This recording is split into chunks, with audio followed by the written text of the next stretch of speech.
Hello दोस्तों, I am विशाल जोशी, आपका प्यारा विजय सर। आज हम जिस टॉपिक पर बात करेंगे वो आपके लिए बहुत इंपॉर्टेंट है, मेनली 2021 के लिए, क्योंकि हम बात करने वाले हैं बेस्ट स्ट्रेटजी 2021 के लिए। जी हाँ, जेईई मेन अब आपके पास 2 महीने दूर रह गया है। हम यहाँ पर सारी स्ट्रेटजी ये मानकर कर रहे हैं कि जनवरी में जेईई मेंस होगा। जी हाँ दोस्तों, मैं आपसे भी रिक्वेस्ट करूंगा कि जो भी जेईई एस्पिरेंट्स हैं वो ये मान करके ही अपनी प्रिपरेशन करें कि जनवरी जेईई मेंस में ही होगा, जनवरी में ही जेईई मेंस होगा। जी हाँ दोस्तों, तो अगर हम उस तरीके से सोचे तो हमारे पास 2 महीने हैं और इन 2 महीनों की प्रिपरेशन हम किस तरह से करें। तो मैंने आपके लिए 3 कैटेगरी के स्टूडेंट्स होते हैं, उन तीनों कैटेगरी के स्टूडेंट्स के लिए ये स्ट्रेटजी तैयार की है। कैटेगरी ए, ऐसे बच्चे जिन्होंने साल भर बहुत अच्छे से तैयारी करी है, जिनका होमवर्क कंप्लीट है, जो अपनी प्रिपरेशन को इस तरह से कर रहे थे कि उन्हें एक अच्छा स्कोर करना है और उन्होंने कोई लापरवाही नहीं की। तो उनके लिए मैं ये सजेस्ट करूंगा कि ये 2 महीने में सबसे पहले अपने जो भी टॉपिक्स उन्होंने पढ़े हैं उन टॉपिक्स को एक बार थ्योरी से फिर से रिवाइज कर डालें सारे, प्लस जितना डीपीपी और शीट उनको मिला था अपने कोचिंग के अंदर, उनमें जो सवाल उनसे नहीं हुए थे या उन्हें लगता था कि कॉन्सेप्ट अच्छे हैं या उन्होंने उस सवाल को जिसे टिक किया हो दोबारा करने के लिए, उनको अच्छे से करें। प्लस जो पेपर उन्होंने साल भर दिए थे उन पेपर्स को वो दोबारा से करें, स्पेशली उन पेपर को जो उन्हें लगता था बहुत अच्छा पेपर है या जिसमें उन्होंने कम स्कोर किया था, उस पेपर को वो दोबारा लगाएं। ठीक है, इससे कॉन्फिडेंस बढ़ेगा, क्योंकि जिस पेपर में स्कोर कम किया अगर उसमें वापस स्कोर करने की इच्छा हो गई और वापस अच्छा स्कोर आने लग गया तो आप बहुत अच्छा स्कोर कर लेंगे मेंस में।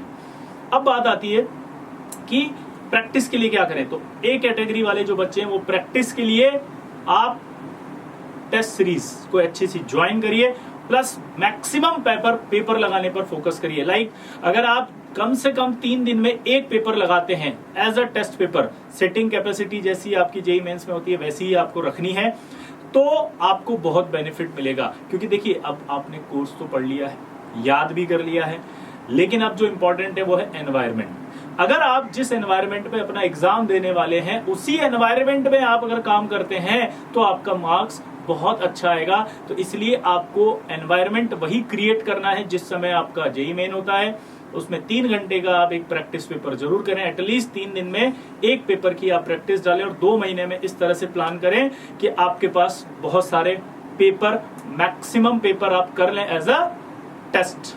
ठीक है, बात आती है बी कैटेगरी। बी कैटेगरी वो होती है जो पढ़ रहे थे लेकिन प्रॉपर रिवीजन नहीं कर पाए, जिन्होंने क्लासेस तो पूरी की थी परंतु वो क्लासेस करने के साथ होमवर्क को मैनेज नहीं कर पाए। उन्होंने क्लासेस तो बंक नहीं करी परंतु उनका होमवर्क अभी कुछ इनकम्प्लीट रह गया है और वो सोच रहे हैं कि अगर वो अच्छे से मैनेज कर लेंगे इन 2 महीनों में तो शायद वो अच्छी रैंक ला सकते हैं। उनके लिए हम बात करते हैं। सबसे पहले आपको ये स्ट्रेटजी अपनानी है कि इन 2 महीनों में आप अपने सारे टॉपिक्स को आइडेंटिफाई करें जिनका होमवर्क आपसे नहीं हो पाया। वो जिनका होमवर्क नहीं हो पाया है वो आप एक लिस्ट बना लीजिए। उस लिस्ट को बनाने के बाद अपने जो भी रिस्पेक्टेड टीचर आपको पढ़ा रहे हैं उनसे ये डिस्कस करिए कि सर ये जो टॉपिक्स हैं, ये टॉपिक्स का मेरा होमवर्क कंप्लीट नहीं हुआ है, अब मैं क्या करूं। तो आप उन अपने टीचर से बात करके उन टॉपिक्स की प्रायोरिटी डिसाइड करिए, या वेटेज वाले जो टॉपिक आपके होते हैं उनको आप पहले करिए, क्योंकि अभी हमें सारे करने की बजाय जो मैक्सिमम वेटेज वाले होते हैं, जो मैक्सिमम मार्क्स दिला सकते हैं, वो वाले पहले कर लेने हैं ताकि हमारा जेईई मेंस अच्छा हो जाए। ठीक है, तो आप सबसे पहले अपनी स्ट्रेटजी में उन्हीं 2 महीने के अंदर उन टॉपिक्स को वेटेज देना शुरू करें जिनमें आप गेन भी कर सकते हैं, जिनमें आपको कॉन्फिडेंस है कि आप अच्छा कर लेंगे, जिनकी थ्योरी आपकी अच्छी है। तो उनका होमवर्क कंप्लीट करें, उनकी प्रैक्टिस करें, प्लस आप भी एटलीस्ट वीक में 1 या 2 पेपर करने की आदत जरूर डालें। पेपर करने से आपका कॉन्फिडेंस बढ़ता है। मार्क्स जब हम देखते हैं अगर कम आते हैं तो हम उन्हें एनालिसिस करें और उन कम मार्क्स को और अच्छे मार्क्स में कन्वर्ट करने के लिए जो भी टिप्स हैं वो फॉलो करें। ठीक है, प्लस अपना जो थ्योरी पार्ट है वो स्ट्रांग रखें, क्योंकि आपके थ्योरी पार्ट जो होता है उसी से हम प्रॉब्लम्स को बनाते हैं। तो थ्योरी पार्ट पर हमेशा कमांड करने की कोशिश करें। तीसरी कैटेगरी वो आती है जिनको बैकलॉग छूटा हुआ है किसी कारणवश, बहुत सारा बैकलॉग है, क्लासेस नहीं कर पाए, चाहे वो स्कूल का प्रेशर रहा हो, चाहे वो हमारे कोर्स करने के दौरान तबीयत खराब हो गई हो, चाहे हमारे घर में कोई फंक्शन हो गया हो, चाहे थोड़ा कैजुअल एटीट्यूड आ गया हो। तो इन सब रीजन से हो सकता है आपका कुछ बैकलॉग बचा हो, आप उतनी प्रॉपर प्रिपरेशन नहीं कर पाए जितनी आपको करनी चाहिए थी। रीजन कोई भी हो सकता है, हम रीजन पर ना जाएं। पहली बात सबसे इंपॉर्टेंट चीज है, हम उस रीजन को ना सोचें जिससे हमारा बैकलॉग कवर नहीं हो पा रहा या बैकलॉग आपका बन गया या आप नहीं पढ़ पाए।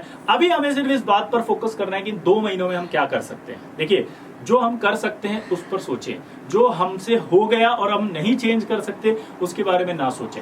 तो सबसे पहले आप क्या करेंगे, एक लिस्ट बनाएंगे, उस लिस्ट के अंदर आप सारे टॉपिक लिख लो जो आपके नहीं आते हैं, जो आपसे नहीं होए, जो आप नहीं कर पाते।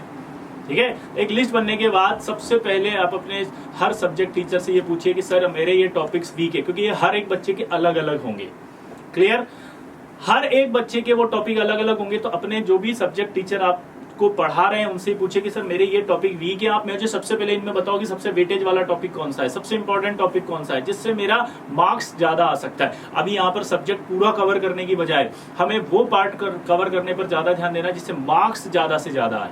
तो मैं आपको बता रहा हूँ कि आप जब ये टॉपिक बनाएंगे तो टॉपिक बनाने के बाद एक नई कॉपी बना करके उसमें वो टॉपिक जरूर लिखे जो आपके वेटेज वाले हैं। तो आपने वेटेज वाले टॉपिक लिखना शुरू किए और अपने सर से ये जरूर पूछें कि सर 2 महीने के अंदर ये कौन से ऐसे टॉपिक है जो मैं अच्छे कर सकता हूं, क्योंकि 2 महीने के अंदर आपको ये भी देखना है कि आप मैक्सिमम टॉपिक कर पाए और मैक्सिमम टॉपिक में भी जो वेटेज वाले टॉपिक है वो कर पाए।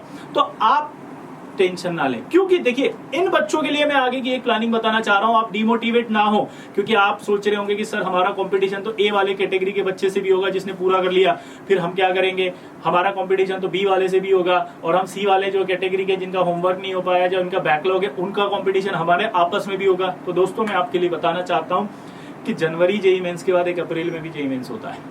तो हमें सबसे पहले जनवरी जेईई मेंस में सिर्फ कॉन्फिडेंस बढ़ाना है। कॉन्फिडेंस अगर बढ़ जाएगा और हमने वेटेज वाले टॉपिक्स को पहले कर लिया, देखिए ध्यान से सुनिए, अगर हम ए कैटेगरी के जो बच्चे जिन्होंने पूरा शुरू से पढ़ा है अगर उनकी बात कर रहे हैं तो उन्होंने अपने टाइम को, अपने कोर्स को करने के लिए इतना सारा टाइम दिया, तब जाकर आज उनका कोर्स कंप्लीट हो रहा है। तो अगर आज से हम जाग जाएंगे और अप्रैल तक हम बात करेंगे तो हमारे पास भी इतना सारा टॉपिक हो जाएगा, इतना टाइम हो जाएगा और हम भी फिर अप्रैल में उनके बराबर खड़े होंगे, उनके इक्विवेलेंट होंगे, उनके साथ होंगे, उन जितना हमने भी मेहनत कर लिया होगा। हाँ, ये हो सकता है कि उन्होंने ज्यादा किया होगा, हमने कम किया होगा, लेकिन जितना सफिशिएंट है उतना तो किया होगा। जैसे उन्होंने 2 बार रिवीजन किया होगा, हमने शायद 1 बार किया होगा, लेकिन किया तो होगा ना। उन्होंने पूरा सिलेबस किया होगा 2 बार, हमने 1 बार किया होगा, लेकिन किया तो होगा। तो यहाँ पर आपको किसी भी तरह नेगेटिव होने की जरूरत नहीं है, टेंशन लेने की जरूरत नहीं है, घबराने की जरूरत नहीं है। सिर्फ हमें इस बात पर फोकस करना है कि जनवरी जेईई मेंस तक हम क्या करें, हम वेटेज वाले टॉपिक अच्छे से कर लें। देखो, करने तो सारे टॉपिक हैं, लेकिन अगर चालाकी से अगर हम वेटेज वाले टॉपिक कर लेते हैं और हमारे मार्क्स अच्छे आ जाते हैं तो हम बहुत ज्यादा गेन कर लेंगे। यानी कि स्मार्ट हार्डवर्क करने की जरूरत है। यहाँ रोके धोके टेंशन लेके डिप्रेस होकर डिमोटिवेट होकर बैठ जाने से अच्छा है कि हम हार्डवर्क करें, लेकिन उस हार्डवर्क में अगर स्मार्ट हार्डवर्क शामिल हो जाएगा तो हमारे कम एफर्ट्स में मैक्सिमम आउटपुट निकालने की सोच रहे हैं। तो आप सबसे पहले अपने जितने भी टॉपिक्स हैं उनको लिख के टीचर से पूछ लेंगे। टीचर से पूछने के बाद आप सबसे पहले उनको करेंगे। अब उनको करने का तरीका क्या होगा, आप सबसे पहले उनकी थ्योरी अच्छे से करेंगे। थ्योरी अच्छे से करने के बाद आप उनमें से सेलेक्टेड क्वेश्चंस करें और स्पेशली क्वेश्चन में सिंगल करेक्ट और इंटीजर पर फोकस करें। सिंगल करेक्ट और इंटीजर पर फोकस करेंगे तो आपका बहुत अच्छा नंबर आ जाएगा। फिर जनवरी तक जितने पार्ट हो गए, उसके बाद जब अप्रैल वाला आएगा तो उसके अंदर जितने पार्ट आपके बच गए वो आप अपनी प्लानिंग के अंदर रखें और उस प्लानिंग के अंदर वो आप पूरा करें। ठीक है, तो अप्रैल वाले में आपने जितना जनवरी में गेन किया उससे ज्यादा गेन करेंगे। दोनों का जब कंबाइंड आता है रिजल्ट तो आप देखेंगे कि आप जहां पर छूटे थे उससे कई गुना ज्यादा बेटर आप प्राप्त कर चुके हैं। देखिए, जिंदगी में एक बात याद रखिएगा, जब जागो जब सवेरा। आप ये ना सोचे कि आपने कितना वेस्ट कर दिया, आप ये सोचे कि आप कितना पा सकते हैं, क्योंकि आपका जितना प्रयास होगा वो अगर पा सकते हैं उस पर होगा तो आप जरूर पाएंगे। ठीक है, तो आई होप आपको ये टिप्स अच्छी लगी होंगी। अच्छे से आप इसको देखिएगा और अच्छे से करने के बाद आप इन्हें फॉलो करिएगा। और अगर ये टिप्स आपको मदद करती हैं तो आप जरूर मुझे कमेंट बॉक्स में लिख के बताइएगा।